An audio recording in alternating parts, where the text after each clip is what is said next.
Hai guys, aku Niba Susan, welcome di video kita. Jadi gini, sejak ada AFTA 1992 sama ATIGA 2010, barang dari negara ASEAN tuh gampang banget lah masuk ke Indonesia. Contohnya baju dari Thailand, snack dari Malaysia, kosmetik or skincare dari Korea Selatan.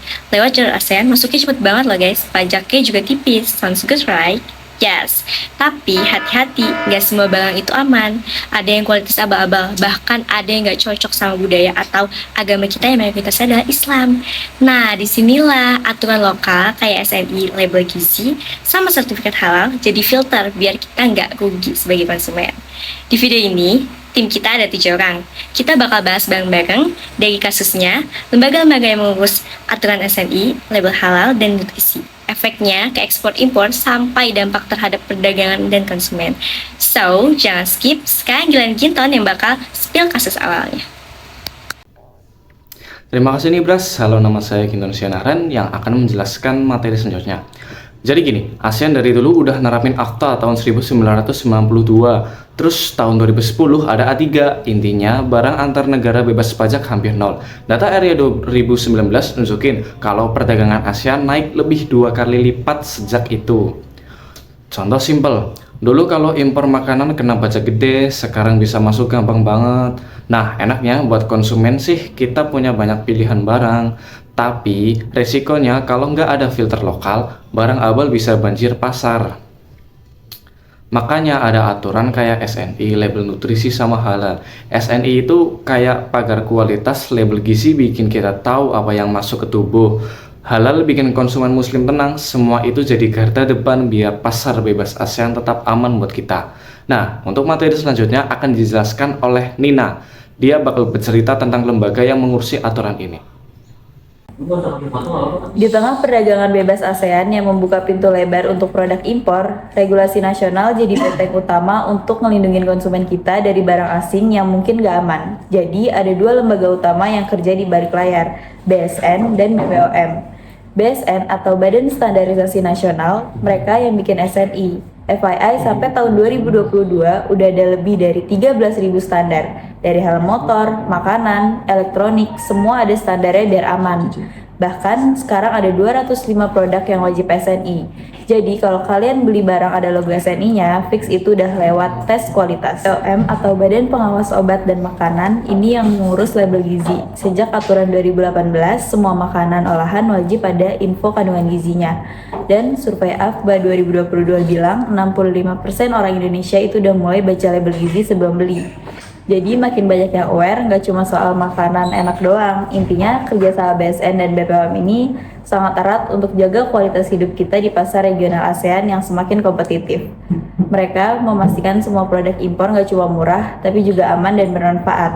Selanjutnya kita lanjut ke sertifikasi halal dan peran kementerian terkait yang tak kalah penting untuk konsumen muslim di Indonesia. Halo teman-teman, perkenalkan nama saya Saad Sabita. Jadi kali ini saya akan menjelaskan apa itu BPJPH. BPJPH itu adalah Badan Penyelenggara Jaminan Produk Halal, yaitu lembaga dari Kementerian Agama yang mengurus sertifikasi halal. Nah, ada data dari 2022 nunjukin ada lebih dari 1,2 juta produk halal di Indonesia. Belanja bakal jadi lebih aman pastinya buat 87% penduduk Indonesia yang muslim. Lalu saya juga akan menjelaskan Kementerian Perdagangan dan Bea Cukai. Tugasnya itu untuk mengontrol barang impor lewat sistem INSW atau yang biasa disebut Indonesia National Single Window, yang tugasnya menjadi pintu digital buat semua dokumen impor dan ekspor.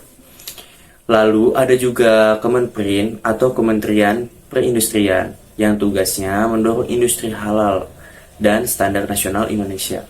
Bahkan Kementerian Perindustrian ini udah bikin kawasan industri halal supaya produk kita gampang diekspor. Plus ada roadmap Industri 4.0 biar produk Indo bisa head to head sama produk ASEAN yang lain. Kebijakan kuota juga ikut main peran. Kuota impor digunakan untuk membatasi barang masuk agar industri lokal terlindungi, dan kuota ekspor berguna untuk membatasi barang keluar agar kebutuhan dalam negeri tetap aman. Semua lembaga ini tuh ibarat squad, masing-masing punya role. Ada yang jaga kualitas, ada yang cek label, dan ada juga yang mengurus sertifikasi halal. Kerjasama mereka ini membuat belanjaan kita lebih aman. Nah, sekarang Maul bakal spill efek aturan ini ke perdagangan. Dadah. Halo guys, saya Muhammad Maulana Kusuma, biasa dipanggil Maul. Nah, tadi kan udah dikasih tahu sama Kak Saat tentang lembaga-lembaganya. Sekarang saya mau menjelaskan tentang SNI dan sertifikasi halal. Seperti yang kita tahu bahwa Malaysia memiliki produk kosmetik yang bagus, tapi mereka juga nggak asal masuk loh. Kenapa demikian?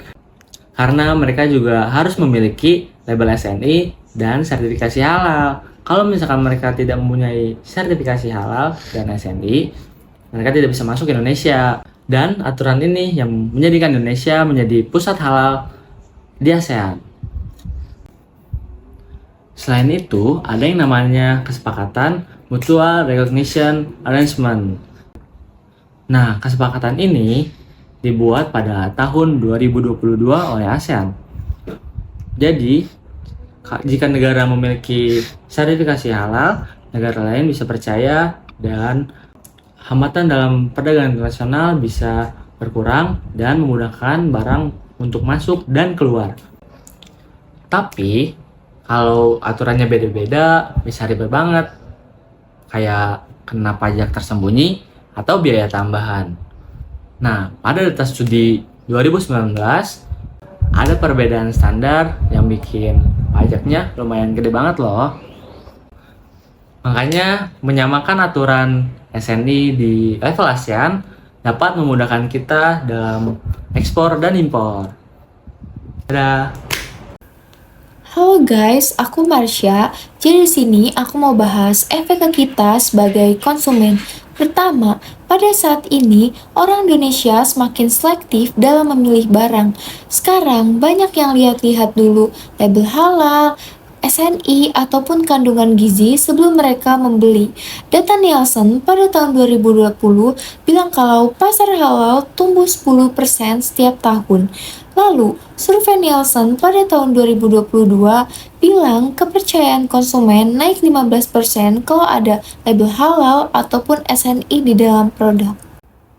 Lalu, pada data Statista 2024, prediksi pasar halal ASEAN bisa tembus 2.000 miliar dolar AS. Bayangin, itu tuh gede banget, yang artinya belanja kita sekarang udah berubah, bukan cuma cari harga murah, tapi juga kualitas, aman, sehat, dan juga sesuai nilai. Jadi wajar kalau sekarang label halal dan SNI dianggap kayak golden ticket untuk membuat sebuah produk bisa laku di pasar. Oke, yang terakhir Valen akan memberikan sedikit kesimpulan. Thanks Marsha, aku Valencia. Jadi inti perdagangan bebas ASEAN bikin barang makin gampang masuk ke Indonesia. Tapi tanpa aturan kayak SNI, label gizi, sama halal, konsumen gampang kena zong. Data yang udah jelas, lebih dari 13.000 standar SNI udah dibuat.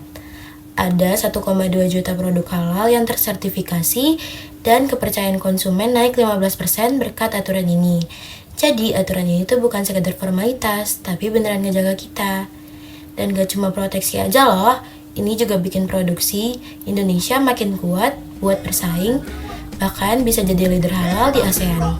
Oke guys, itu aja cerita dari kita. Kalau kalian suka video ini, jangan lupa like, share, dan subscribe. Terus komen di bawah menurut kalian aturan mana yang paling penting, SNI, label gizi, atau halal. Kita pengen tahu pendapat kalian. See you.